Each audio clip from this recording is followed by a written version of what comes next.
Santapan Harian Senin 30 November 2020. Hari ini kita akan membaca Hosea pasalnya yang pertama, ayatnya yang ke-10 hingga ayatnya yang ke-12. Namun sebelumnya, mari kita berdoa. Kami mohon ya Allah, mampukanlah kami untuk memahami dan melakukan firman-Mu. Di dalam anugerah kasih-Mu Yesus, kami memohon. Amin. Hosea 1 ayat 10-12. Tetapi kelak, jumlah orang Israel akan seperti pasir laut, yang tidak dapat ditakar dan tidak dapat dihitung. Dan di tempat di mana dikatakan kepada mereka, "Kamu ini bukanlah umatku," akan dikatakan kepada mereka, "Anak-anak Allah yang hidup."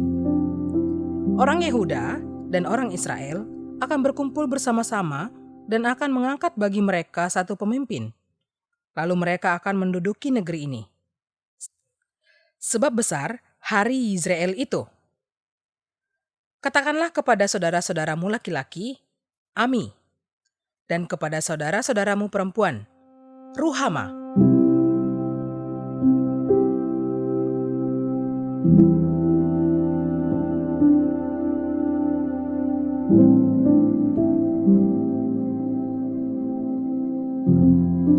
Sahabat Santapan Harian, menjadi taat tidak selalu mudah. Namun Hosea berhasil menunjukkan ketaatan dan berbuah berkat. Berkat itu tidak hanya secara personal, tetapi juga nasional. Pasalnya, bangsa Israel pun mendapatkan janji keselamatannya kembali. Itu semua tak lepas dari Hosea yang memilih taat kepada Tuhan, walau ia menderita. Hosea seorang nabi yang harus menjadi suami dari perempuan sundal. Ia menjadi ayah Yisrael, Lo Ruhama, dan Lo Ami. Ketiganya adalah anak-anak sundal. Syukur kepada Allah, pengorbanan Hosea tidak sia-sia. Cahaya pengharapan bangsa Israel pun terbit bagai fajar di pagi hari. Sebelumnya Tuhan menolak Israel. Namun setelah itu mereka disebut sebagai anak-anak Allah yang hidup. Allah juga mengatakan bahwa kelak mereka akan menjadi bertambah banyak jumlahnya. Lebih mengagumkan lagi, orang Yehuda dan Israel, yaitu dua kerajaan yang telah terpecah itu, akan bersatu kembali di bawah satu pimpinan. Kemasyuran Israel dan Yehuda pun dinyatakan kepada Hosea.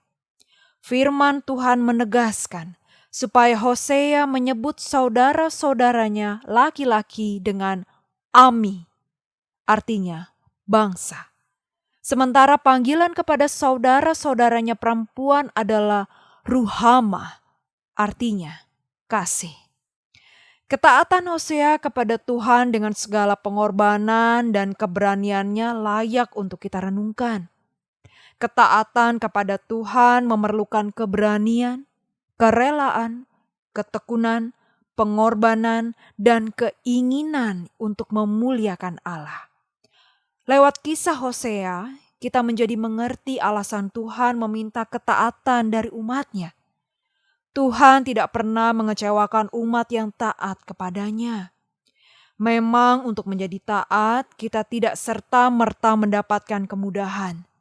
Sebab tidak ada pengorbanan yang mudah. Kalau serba gampang, itu bukan pengorbanan. Nilai pengorbanan justru sering terletak pada tingkat kesulitan yang dihadapi.